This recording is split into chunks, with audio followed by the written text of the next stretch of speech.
Hello, everyone, and welcome back to another episode of Talk to Rami. This is Rami, your host, and today's episode is very close to my heart because we are going to talk about personal brand and how that's going to affect not only your personal life or in your business. And for that reason, I have Christine Haas in the studio, believe it or not. She's an award-winning journalist, CEO and the founder of the Haas Communications, an amazing person. And I promise you, we're all going to learn so much from her. Christine, welcome to the show. Thank you so much. Such a pleasure to know you and to be here. I'm grateful. Thank you so much. But thank you for accepting my invitation. That means a lot to me. But tell me, how did you get involved with the media? Let's go back and see. Yeah. With all these experiences. It's so funny. I wanted to be a lawyer. How crazy that was. Yes, I did. I wanted to be a lawyer. Sometimes still kind of find myself interested in legal, everything legal. But no, I wanted to be a lawyer. And then throughout college, I was on a speech team and really enjoyed that. Then got on, one of these cable channels for college and really enjoyed it. And I was the weather person, for cable college or college cable, I should say, in Illinois State University. Really loved it. And I got bitten by the bug. I loved every part of it. And it kind of took off from there. And then I went out of school. Of course, those channels allow you to build a tape. At that time, it was tape. I'm dating myself. Wow. But, VHS. Oh, my God, I feel old. Remember that. But, yes. And so I was able to, put together a compilation tape and send those tapes out. But, crickets for a little while. And so I ended up going back home. Didn't move back home, but got an apartment and got a job at the Sun-Times and then also the Chicago Tribune doing daily sales for the newspapers. And within a month and a half, I had an offer in Amarillo, Texas, of all places. And and so that's where it began. And I remember my first day was Christmas Eve. And I was making $17,000 a year. My parents were like, oh my gosh. Wow. So I was doing so well in sales with, these newspapers. And I was on track with the bonuses to maybe, even at that time, 1998, on track at that point to make close to $100K a year. And my parents were like, oh my gosh, this is amazing. And then I get this opportunity and I'm going to make 17 grand a year and I'm over the moon. And they're like, what is wrong with you? And I remember Christmas Eve working and thinking to myself, I can't believe I'm getting paid to do this. I loved it so much. But that's where it all began. It is so important for everybody, including myself and everybody who's listening, watching this, that you got to do what you love to do. And you are a proof of that. Yeah. And during your career, you've been like a amazing journalist, and you work on the TV station, and you were an anchor, and that job by itself is very challenging because a lot of stuff happening behind the scene, and people don't understand that. Like, what are you really gonna say? I'm always wonder, are they really telling the truth or just saying the news? Yeah. What is your take on that? Like, was it really challenging? Initially, this was 1998, 1999, when I was starting to learn, how to go through the ropes of journalism. And I really think media has changed so much. As you know, and you mentioned, I have a PR firm now, and so we use media differently. We use it for credibility of getting people featured on TV. But I have to say that you are absolutely right that so many people question, is this really true anymore? And it's sad. It's really hard for me, actually, I will be honest, it's hard for me to watch the media at all. Because no matter where you go, it's really hard not to question the validity of what you're hearing and seeing. I will say through my career, up until probably about the last year or two, I did not see that. I had great bosses. I had great mentors in journalism, and they were very objective. I went through the Poynter Institute, which is a big journalism think tank outside of Tampa, Florida. I was around some of the best investigative journalists because that was what I loved the most about what I did, was the investigative journalism. I feel like there's such great strength in being an investigative journalist, to be able to tell the truth But the fact that things have changed so much is really sad for the media. And I agree with you. It's hard to question everything that you watch, and then it makes people completely eliminate the ability to even watch or stomach the media. And that's sad for what we have. And there are a couple of new platforms out there. I'm sure you've seen one that would have a bad word in it, but it's called Real News No Bull, fill in the blank, and it's on Instagram, and they are hardcore on the ground showing you every minute of everything, and they're taking off. There are different opportunities for people who are true journalists to go out there and make a name for themselves. But the biggest problem, I think, with the media these days is the fact that they're competing with the reporters in social media. And the margins are so slim for media these days. So how do you pay somebody a good wage when you know you're competing against everybody else who could just pick up an iPhone and report it on social media? Yeah. And so it's different. But I will say that I was grateful for the time that I had in media. I'm grateful that I was able to exit the way I was and to continue to build the brand. But media is all functioning now, right? It's social media. It's all types of media. It's not just the typical news. But it's sad looking back because I loved it so much, and I still do to a degree. You know, when politics happens, whether it's an election, a debate, like I just miss the adrenaline rush, breaking news, the hurricanes, covering those. I was one of those swaying in the wind too over the years, and I do miss that. But it's hard because most people don't trust the media anymore. Why did you decide to create the Haas Communications? What was the story behind that? Yes, I don't really talk about it too much, but the big story is the fact that I was going through a divorce, and I was an evening anchor. I had been the breadwinner for all the years of being married. My ex-husband, who is still almost a business partner to me these days, a great person. That's amazing. And yes, it took a little bit to get there, but yes, he's very talented, and I have a 17-year-old son I'm very grateful for. But the backstory is that I was the breadwinner, and I was the evening anchor through all that, and that's where the bigger money would come. It's tough. Yeah. And so when the divorce happened, I was essentially looked at like the father, so to speak, or the dad that, goes out and makes the money. And he was self-employed at the time, and so he was able to stay at home. And so I was facing the every other weekend parent, and I couldn't stomach it. And it was a very tough time for me. I will say that it was very difficult in many ways, and I was in kind of a spiral, so to speak. And it's like, what am I going to do? And so the one thing that I keep thinking about, and I tell people all the time, is that I look back now all these years, and it was very, very difficult at that time, still is to a degree. Nobody wants to go through divorce. But if that didn't happen, I don't know if I ever would have stepped away. So it's that saying that everything happens for a reason. I really believe it did, and I'm so grateful for where life is now.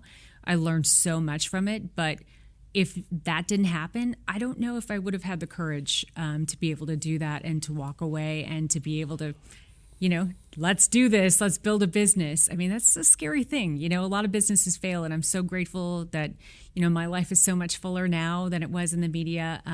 We have a great business, and it's thriving and scaling, and if I look back, I would have never thought I'd be sitting here today.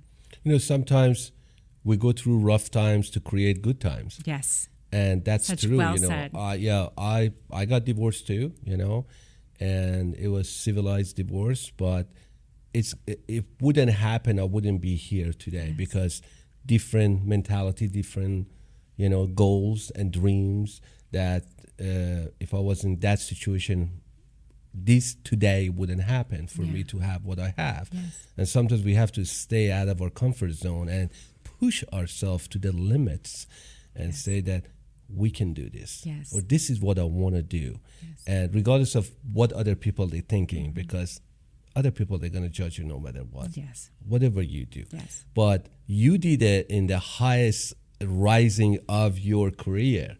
That was, I think, a little bit tougher, like to step out of that and go and do your business and start a PR company, which is, I love it because now you're dealing with the brand and, the stories, because you are a storyteller.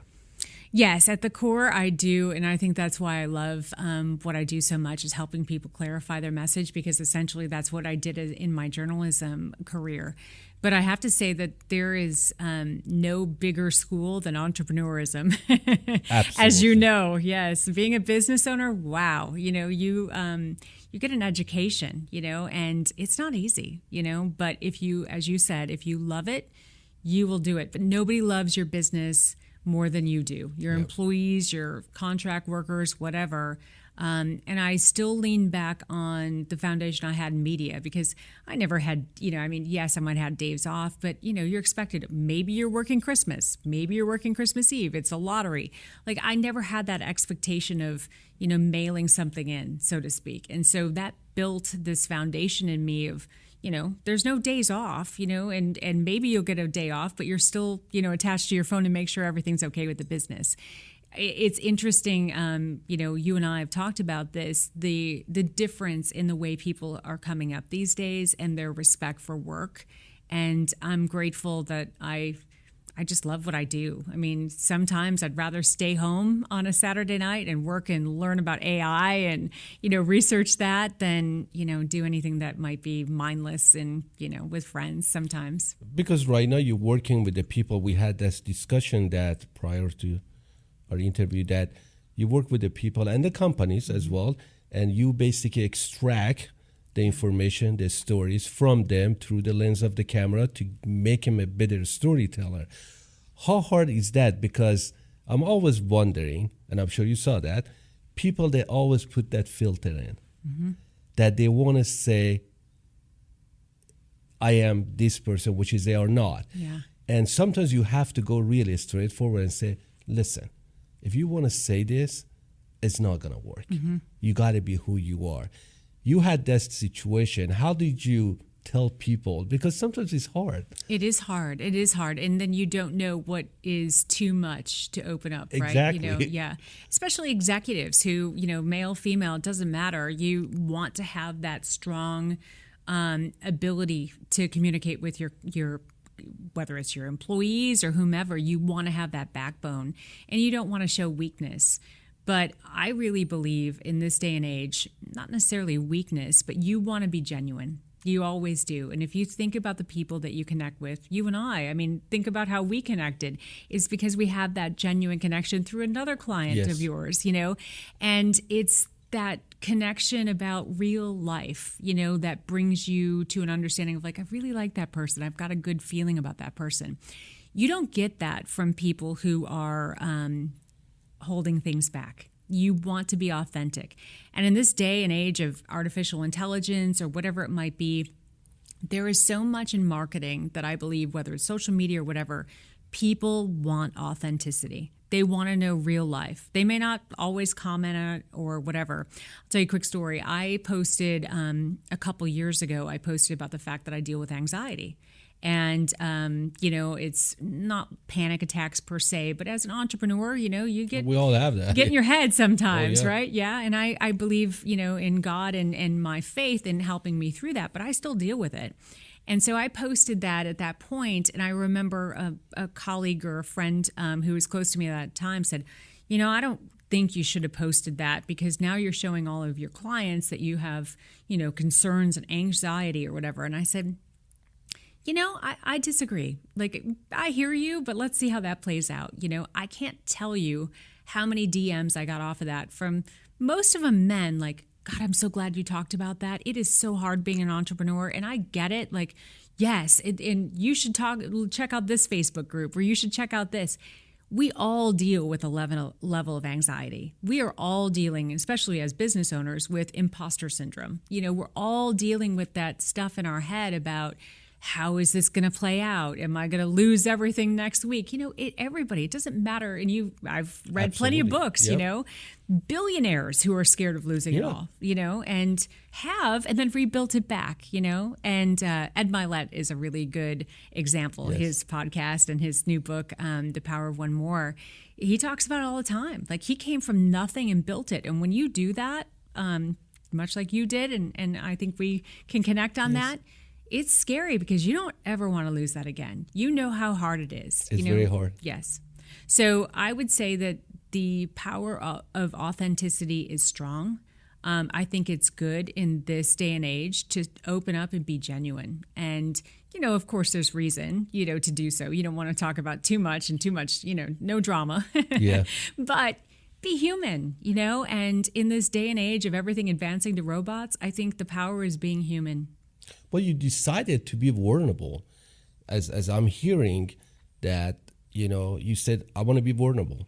And the vulnerability that I'm going to come out of it is not a sign of my weakness. Right. Which is a lot of people don't think like what you think or I think. Mm-hmm. Because most of us, we think that, if I want to be vulnerable, everybody's thinking that I'm weak. No, I don't want to say that. Yes. But you actually said, I want to be vulnerable because that might help other people. Mm-hmm.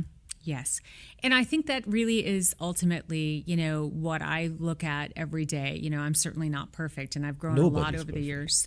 But, I want to be able to be remembered for, trying to be a better person or helping people be better people. And, money is great, but how many times I've talked to some of my friends about this, you get a big contract or, you have something great come through, and then you're sitting at home, having, takeout, and you're like, who do I celebrate this with? And it's better to give back, in my opinion. And I feel like it's that law of attraction almost. Like when you give back, I feel like more comes to you, but it certainly makes my heart feel better.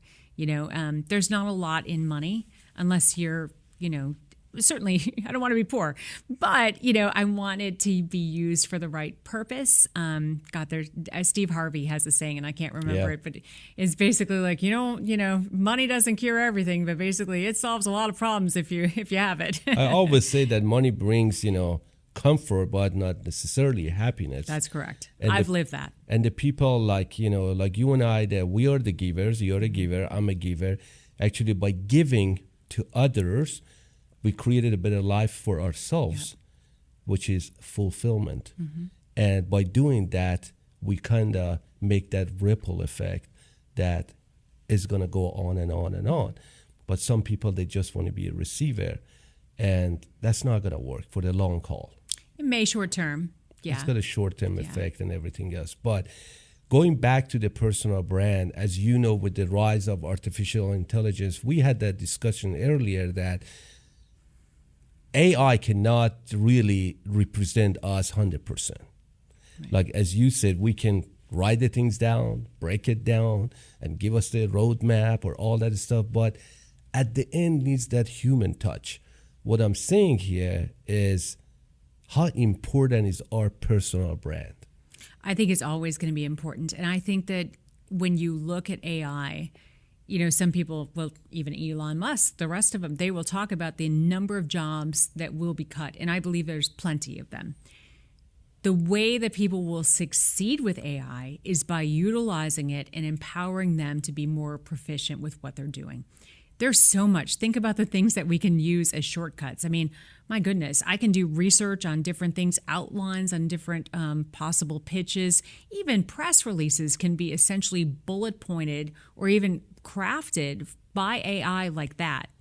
But you can't, it's not foolproof right now, of course, but also you can't lose your personal touch on it. So I think that what AI, people can look at it differently. Some people see it as a negative. I see it as potentially dangerous. I do agree that there's some concerns out there for various different areas and industries. But I think that ultimately for me and for what I do and my team, it's an asset because we have become so much more efficient with less work, less workload, and it really helps us. And I think the biggest concern that I have for people is that, number one, they don't use their personal brand. They rely on it and then basically let it just regurgitate, whatever they're finding from any research instead of using their own personal touch. That's one concern. And the other concern is those that put their head in the sand about this. Because if you put your head in the sand on this, you're going to be left in the dust for sure. Because people will learn, much like you guys are. I know I am. I'm dedicated to it. We're going to learn how to use it as an asset. Those who are going to wake up in 6 months or a year and say, I better learn about ChatGPT or GPT-4 or all these other things, they're light years behind. Sometimes have that anxiety. Every week there's something new. Every week. And I'm like, it's a full-time job almost learning about it. Is that really my specialty? No, but I know as a business owner, I need to understand it. And those that think, oh, it's going to go away, it's not going away. No. And the folks that can use it as an asset, they're the ones that will come out, more successful. The AI, I totally believe with you. The AI is going to be here. It's not going to go anywhere. But what I tell everybody is it's going to be a good co-pilot. Mm-hmm. You can use it in your advantage for operation efficiency in some businesses, for personal efficiency that you and I would talk about. But at the end, I tell everybody, and I'm telling you right now, you got to understand who you are. Mm-hmm. Yes. If you don't know that and you don't know yourself, how you going to build your personal brand? How you going to get to the next level? And ultimately, everything comes down to, I told you about one of my mentors in Yes. Story Brand, Donald Miller. What problem do you solve for people? Whether it's your own service, if it's your product, whatever it is. And use that to brand yourself in that regard. But and you can use the AI to, supplement the research on whatever industry you're in. But ultimately, if you can't clearly communicate what you do or what your service provides, nobody's going to listen, and as Donald Miller says, I certainly wouldn't, claim it as my own, but he says, if you confuse, you lose. And you only have like 3 seconds. And you guys know this on the digital side. You look at a website. It's like, what does this person do? What is this product? I don't understand. And then you click to the next. If you are captivated by the message that you see or the person that you are connected with on video, then you're going to stick around. But if you can't completely tell them, much like at a cocktail party, what it is that you do and clearly communicate how you could potentially solve their problem and simplify it, you've lost them. Some of the clients that we work with are like early stage companies, or they're raising capital, and brilliant people, professors, doctors, life science companies. And then you look at their pitch deck, and I will look at it as a journalist, come right back to it as like, I still don't understand, what is this company? What do you do? And that's where I believe the storytelling component, when you mentioned that's where it comes in. That's, as a journalist all those years, I look at, that's part of the reason why I'm here today, as far as like, why did that happen to me? I now know that my skills as a journalist to walk into any situation and try to simplify it and be able to convey it on the 6 o'clock news quickly and easily helps me do that with different companies who don't understand how to communicate what they do. I have to go in and analyze it, and no, I don't need to know all the science. Sure, I can have the backup, but what I need to be able to do is help people understand in a quick second, this is what the company narrative is, this is what you do, this is the headline, and you lead with that. And that's the power of giving that to your teams of social media. You can't have Facebook ads or Instagram ads or whatever ads out there that are just, full of data that you don't understand. You have to be strong with the messaging, and you guys do such a great job of this. But that's what we love doing, is just being able to narrow that down, because otherwise people just click right off and it's wasted money. I think it's just telling that the story. But with your background, I was just thinking about it as you explain it. You were the investigator, journalist. When you talk to people or the companies, if that kicks in, like, because you got a thing on your feed and you kind of start analyzing it because you were doing that. Yes. Basically, your job was to investigate and get to know that person as soon as possible. With your client right now, or people that help, is it that helping you, like with your past career, that, hey, because I think you're phenomenal, and helping you to investigate their personal brand and their story? Yeah, for sure. And also, I think that, especially when you see executives of higher level companies, they think they've got it all figured out. And they're brilliant. They really are.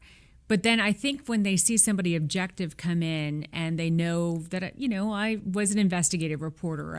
I'm coming in from a completely investigative standpoint, but also neutral. And if I can't understand, they kind of go, huh. If she can't understand it, then who can? And so I try to impress upon them in the kindest way. Look, this used to be my job of like trying to break this down. Don't lie. Yes. And this is too complicated. You have got to simplify this. Let me help you. And ultimately, it's as sad as it might be, we were always told while we were anchoring or doing any news, it's got to be at a 3rd to 4th grade level to communicate what you're saying. You have got to get it, as they say, dumb it down. But it's really, you have to simplify. You have to be able to represent every level of education out there when it comes to TV. And if you make it too complicated, they're going to switch the channel. And we're so visual these days that, it's so easy to scroll through or pass through to something else. So yes, I would say that, it's fun for me to be able to go in there and help them diagnose some of those things, but also for them to understand that, I'm not, coming from a very narrow perspective. That was my career of like simplifying any area of expertise in a nutshell. And if I can't understand it, we got to do some work, Have you ever had an experience that you were talking to a person or a company and say, hey, your story doesn't match what I'm hearing? Mm-hmm. Have you ever had that? Oh, yes, absolutely. How did they react to that? Yes. Well, it was interesting. One of the clients that we currently have, actually, brilliant man, he had exited $8 billion companies. So he had, wow. He's a very astute man, obviously. His personal story, I'd love to tee you up to talk with him because you'd be blown away. But he had $8 billion exits. And so, somebody referred him to me and said, you got to talk to this person. It's a new life science company. And I'm like Googling around before ChatGPT. This was last year. And I'm looking at this and I'm like, I don't understand what they do. And then I finally went to his LinkedIn and I'm like, oh my gosh. And his website and the whole page of who they are and who's on their board never represents all the amazing traction that he'd had. And I didn't understand anything that this life science company did. And so when I got on the call with him, I told him just that. I had no idea who you were. And the problem is that you don't want to make it a fishing expedition for your potential customers or your potential, capital raise. Great point. Yeah. If you go into, who's going to check you out? Like, we've got to be able to see who you are. Your reputation precedes you, except I had to do some kind of crazy, fish hunt to be able, or witch hunt, I should say, to find out any of that data on you. So he was like, yeah, I guess I need to do better. The interesting thing is, I think some of the most brilliant people that I've met, in business and in life, they don't want to have this big ego out there. And they almost feel bad about saying that stuff. And he's one of those, just a genuine, brilliant man, kind-hearted and a great mentor in many ways. And he's like, well, I don't really want to, be that person and boast. And I'm like, I understand that. But at the same time, updating your website and your social media and your pitch deck doesn't make you braggadocious. It makes you just who you are. You don't have to be on, every podcast in the world or doing videos every day on Instagram. You can be silently strong, but let's put it all together. And so that's what we've been doing with him ever since. And so he's had some great success. Transparency, I think, is the greatest things for all human beings, like in a business or personal life. You got to be transparent, especially as you just earlier mentioned, with the rise of social media, you can hide so much. Yes. But after that, it's going to come out. Yes. And you can't really pretend to be somebody that you're not for a long time. Yes. Therefore, I know you told me you deal, one of your services that you deal with crisis management, which is, that really catch my eye, because a lot of people don't understand that, especially in the big companies, when the crisis happens right now with the rise of social media and everything else, and as you mentioned, that the media is not just a TV outlet right now. It's not a newspaper, it's a Twitter, in Instagram, it's a Facebook. How these people, like, crisis happen in any company, sometimes it's brutal, it will hurt the reputation of the company. How these companies can actually deal with that crisis and prevent it before it gets worse. Yeah, prevention is one thing, but acting immediately is another. And that's the other big thing. Fortunate, it's funny. I was telling a current client and mentor, he's also a mentor of mine.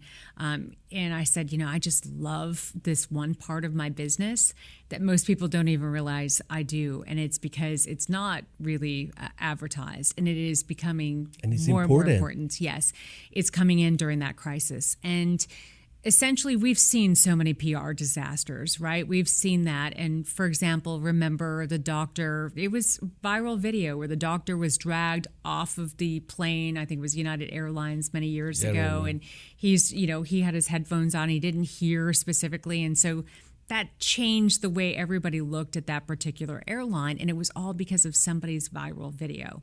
All they did was hold up their iPhone, and that was the end of it because it got on social media. The question is how. That's always going to happen. It's just a matter of when, not if, when for a company. Something bad is going to happen, but how do you react to it? And we've seen from some of the previous experiences of, CEOs not saying anything for 24, 48 hours, not addressing it. We've seen in studies, whether it's Pew Research or whatever it might be, there's plenty of data that shows if you as a brand step forward and say, we are on it. We are addressing it. I am taking responsibility for whatever happens. You don't even have to say, we work with the legal teams, of course. We don't want them to say anything bad. But if you just address it and say, we are on it, we don't know right now. There are a lot of questions, but we are on it instead of disappearing. Because right now with social media, with, a 24, 48-hour gap of a crisis and nobody stepping forward saying anything, the volume of negative comes out of the woodworks. So if you stand up and say, you know what, I'm going to take responsibility for this. I don't have the answers right now, but we'll be back. And essentially that is the best way, whether you're in brand building or a CEO or a politician for that matter. Oh, God. Yeah, we could go down a rabbit hole on that. But basically taking ownership. That's always the best thing, and being as transparent as legally as possible. And those that don't do that will end up, and we've seen in research, brands will actually come back stronger if they do that, even after those things. Really? Because absolutely, because as long as you show that you made a mistake and you're owning it and you're transparent, it comes back to that authenticity. People love people who are human and make mistakes. You don't want to watch a movie of just like somebody who's perfect all the way through the movie, right? You want to watch a human experience, and we connect with that ultimately. And if you don't, do that as a brand, and you don't connect on that level, and you just, oh no, I'm perfect, everything's fine, the brand's fine, we're going to be fine. You're going to lose people because you don't have that connection. We want to love the underdog. I mean, think about it. We want people to recover. We want to see that. And when a brand can do that and they do it real time with you, you build loyalty instead of the ultimate. I mean, what's the other cost? You hide and then you lose everything? If you use it to your advantage, that's really what it comes through. But it's the storytelling component of life. We all want to root for the underdog. And if somebody says, you know what, I screwed up, but here's, or this company screwed up and this is what we're doing, you earn their respect. Isn't that I think, is it something that has to interject into the culture of the company as well? Yeah. Like with the training that you guys do provide, and that you actually work from the bottom top and crisis management, because it might happen in the lower level. Yes. As some crisis happen, lower level, they didn't know, right. And it goes out there and talk about it. Yes. And that time is too late. How we prevent that? Is it like go in there and train everybody? Yeah, well, it depends. I mean, it really does. I mean, you can't really prevent all those crises that could happen. But the biggest thing is doing preventative, like you were mentioning. We do social media training for teams. So, for example, a company will say, okay, let's do a one-day social media training.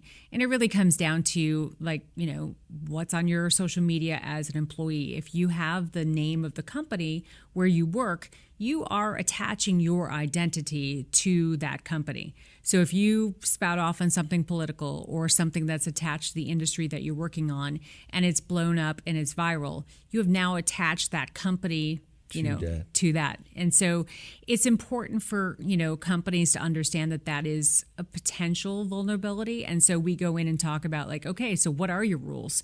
The company itself has to make the the call on it. Like, okay, I'm good with this, or I'm not good with this.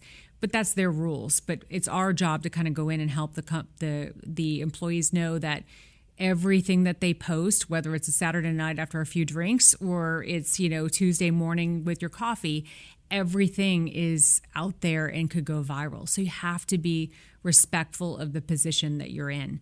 But yes, it can start that way. The culture of the company you mentioned, you can only do so much. I mean, it's always an understanding of how do we help. Usually we come in after a problem has happened and they try to backtrack, After damage has been done. Exactly. But so many people, I think, learn from their mistakes, and it's about how you progress forward. And sometimes that's the catalyst to the change. Because, this whole branding that we talk about is a combination of, I think, everything we do. Mm-hmm. It's Absolutely. from the transparency, being honest, be yourself. Yeah. It doesn't matter in the company or personal life. Yeah. Is a total of what we do with ourselves inside, whatever goes in our mind, and what we presented out there as an individual of the company. Is that right? Yeah, absolutely. I always think it's best to understand that you are your brand. Whether you're a company with a big, huge, gross revenue and a ton of employees, or just you and a small team, you are your brand. And ultimately, how does somebody pick between you and your competition? They have to have a sense of like, I like that guy. I like that woman. There's something about there I connect. What is the connection usually from? The brand building, but also at the core, the authenticity. Think about some of the most powerful, companies in the world, whether it's Apple or whomever. They do everything they can from a customer service level to produce and to deliver and solve problems. And if they can get that loyalty and consistent loyalty and referrals, it comes from building a stronger brand. I always admire Apple, you just mentioned, because I believe everybody in any company, an individual, they wear the logo or the name, they are representing the brand. Absolutely. When I go to Apple store, which is it's a great customer service experience, they really care. They come, they hold your hand, they guide you, they educate you. And I always see the consistency, always. Another example is Chick-fil-A. Regardless of what you get, there's always my pleasure. Yep. My pleasure. That's the fast food that I always go to. Yep. Because of the brand consistency, which comes from the people that they work there. And it goes back to the training, how they're going to define their brand. Core mission. Yep, exactly. I'm sure you have seen that many times. And this is with everything. Yes, I have one client, like I mentioned, he's also a mentor, and he tells a story. He has, the company that they have right now is probably grossing to maybe $70-80 million a year. Wow. They're doing amazing stuff. And they've had a tremendous growth over the last 4 years, and they had some product issues. So there's some regulation issues without going into details, but he talks about the story, and my goodness, the respect that I even had from him as an entrepreneur hearing this. They had bought, millions of dollars of product, and the product came back questionable about the amount of ingredient that they had expected in this particular product. And he said, we could have just gone to market with it. It was right there. It all we took all this time to get it in. And he said, I knew that he's the CEO, if one bad thing happens when, that product is released, one thing, I will never forgive myself. So he said, I had to make the tough decision and say, you know what, our margins are going to get hit big time, but we're not using any of that product, millions of dollars lost, but we're going to do the right thing. And he tells that story, and do you know how much respect he's gotten from his suppliers and all that stuff? Like, he knew that if he took the high ground then, that it will pay off. It stinks right when that goes back to what you earlier said. Go out there and be transparent. Yep. And say what happened. Yep. At the same time that you know what you're saying and the way you're saying it, but still go out there and say it. Yep. And be transparent, because that's going to help you in the long run. Yes, Yes. And I really truly believe that. And I mean, that's one of the reasons why I consider him a mentor too. And he's younger than I am. And I hear him in business and I'm like, man, but he talked about like he's learned through some tough times. And that's why I love, connecting with other entrepreneurs like yourself and being in these mastermind groups, because entrepreneurism and being a business owner can be pretty lonely. It really can. And It is. A lot of people are either competitive or they don't want to open up and say, oh my God, you won't believe what I'm going through this week, And that's why I like being transparent, because we can help each other if we're willing to. But it comes down to trust. Like, I'm not going to go, exposing my issues or concerns or fears to people who I'm not sure what they're going to do with that on me, But if I know that I have an allegiance with these folks, and I always surround myself with people who have done far more than I have, and there's plenty. I'm grateful that I'm at where I'm at, but at the same time, the sky's the limit. And I'm surrounded by some brilliant people. And every day I'm like, I'm learning so much more. And if I put my head in the ground, or in the sand, I would not have that opportunity. It's not going to happen. Entrepreneurship, as you said, I think is all about asking for help. Mm-hmm. Yep. I've been an entrepreneur for 30 years, but it is always comes down to who I'm hanging around with. What person am I going to call and ask the question? And I'm not shy about it. Like, I asked you something today. You asked me something today. I think we're all here to help each other. And then that's not going to happen until we build trust and open up to each other. I always wonder, too, knowing your background, which is remarkable. Thank you. It is. And I wonder, too, do you have a hard time, and I ask this for kind of double-edged question, do you have a hard time opening up to people who maybe had it much easier? Because I do. I do it, too, sometimes. And I was very cautious about that many years ago, because my life, it was always like this. I get what I want, but in the hardest way. Mm-hmm.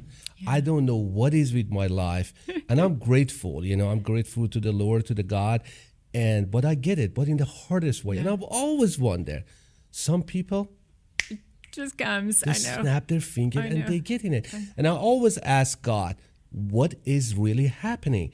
Am I a bad person? No, I'm not. And what is this always for me? Why do I have to go the hard way? Yeah. Exactly. Why I have to go the hard way? And I still, today, I can't figure it out. And yes, I had a hard time to just kind of express my feeling, because I thought that I'm going to hurt their feelings, or just say, I'm jealous of you, which is, I'm not. But yes, I had that problem, and I got over it to certain levels, but now I'm transparent. And I, right off the bat, I said, this is nothing against you, how easy you got this stuff, but what's happening? Is a great question. Thank you so much. But entrepreneurship is tough and lonely, and it's not sunshine and rainbow at all the time. Sometimes it beats you to your knees. And people, they think, oh, I'm an entrepreneur. I'm my own boss. And no, it's not. You work actually more. You work 80 hours a week. 1,000% more, yeah. And especially for you and the people that like you, female entrepreneurs, I really salute them, because the society that we live in right now, you believe it or not, some people, majority, they think that female are not capable of doing the things that men can do.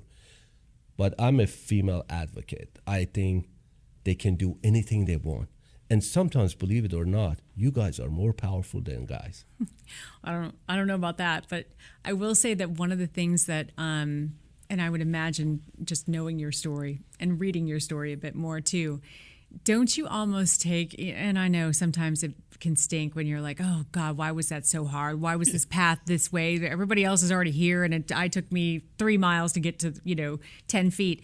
But don't you almost think, I'm so glad in hindsight that I learned the lessons that maybe those people who got the shortcut didn't? Because I know for me, if I would have, landed in different spots without learning the lessons around it, I might not be able to recover from future challenges the way I can now. I totally agree, because that's the big difference between us, with all the respect to everybody listening or watching, that I got this stuff in my life the hardest way. But as you said, I went through a lot of loops, and I failed many times. But I got up, dusted myself, and I kept on going.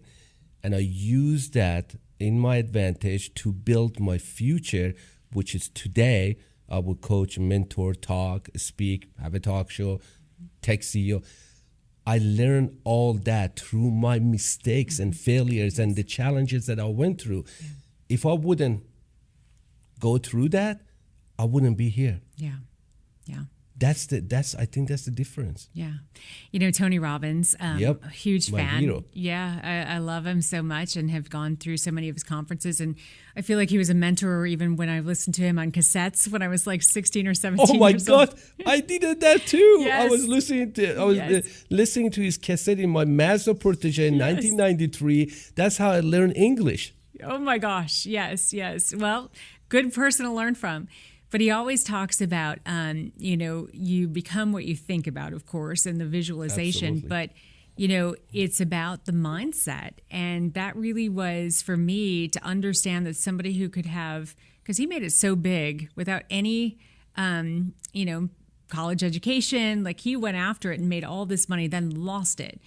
But he talks about the emotional intelligence versus overall intelligence. And I really believe, I'm not the smartest person in the room, but I'm resourceful, And so if something happens, I know there's something in me, I'll figure it out. And there are a lot of people who I've worked with, and I'm sure you have too.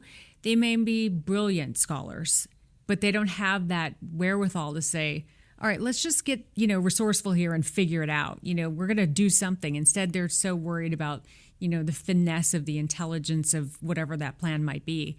And it's like, while they're doing that, like, I'm hustling, and, I love that component. I wish I was as intelligent as some of those people, you of are. course. But I just know that, I'm street smart after all this business stuff, And, I always admire people, street smart over the book smarts. And I respect the book smarts too, but street smart, you got to go through it. Yeah. You got to learn it. And that's what you did. Yeah, that's what I did. And I was washing dishes. I learned everything. Even I got my degree at age 40, for God's sake. Yeah. I did it. And I was a student speaker. It's just not brag about it, but I thought I can do it. I did it. I went through a lot, but those are, I think, the stuff that I paid the price and I learned. Yes. And if we all think about that, as you said, is how bad do you want it? What is your mindset? Are you going to have a weak mindset? You're going to give in and give up and just stay, or are you just going to keep on going? But you've done it a lot, but I really salute you for what you have done. And you going and you getting bigger and the company and everything else, and you are rising. Well, thank you for saying that. Every day is a challenge, It You really still get up and grind. That's right. Yes. And the biggest thing is never think you don't need something to learn, and never think you've arrived. Every day is a new challenge. And it comes back from my journalism. Every day, you're only as good as your story that you've filed or your newscast that you've ended. And you can't rest on your laurels, especially in this recession and in this day and age of artificial intelligence. Everything's changing. Tomorrow, everything can change in business. In the next month and 6 months, everything's going to change in the way that we work and we, social media. If we don't adapt, I could be excited about some big deals today. In 6 months, I could be crying over my spilt milk, as they say. It's the reality of life, isn't it? Yes. It's all like that. Can't get complacent. I love to talk to you all day because we have a lot in common, but I know you have a limited time. But what advice do you have for the female entrepreneurs that they are right now listening or watching? I want you to look at that camera and tell them what advice you have those people that they have the dream and they are a single mom, they are female entrepreneurs, they kind of get in going, but they are stuck. Yeah, I think the biggest thing that I would say is to understand that TikTok, social media, everything has become so visual. Stop making it about dancing in the body. I really Wow. believe that ultimately what makes me sad about, and it's society, I mean, I have to accept it, but you have to be known for your brains. Your looks, whatever those might be, they could be amazing. They're going to go away someday. And your brand should be you at the core. Sure, we all want to look nice and dress nice, but be classy, be professional. Don't let those things, and it's hard. Look at Kim Kardashian. She's been very outspoken about the fact that, it happened because of an unfortunate leak of a tape. And she's built an amazing brand off of it. And a lot of people will say that, but that's probably 1 in a million. And I think at the core, be classy, be you, keep your clothes on, and make it about your intelligence, make it about your brand, make it about your abilities, not about some visual that could be, deleted on TikTok in a second. Because ultimately, you are you. And, social media will go away someday. And so will your looks. Be a good person in any way that might be. For me, it's like I want to believe that faith and God will carry that through. That was so powerful, Christine, and thank you so much. Thank I really you. appreciate for Yes. you being here. So I learned a grateful. lot, and I wish you the best, and I look forward for our second sitting and talking about Yes. new things. Yes, absolutely. More collaboration. Yes. Thank so you so great. much, Thank dear. you.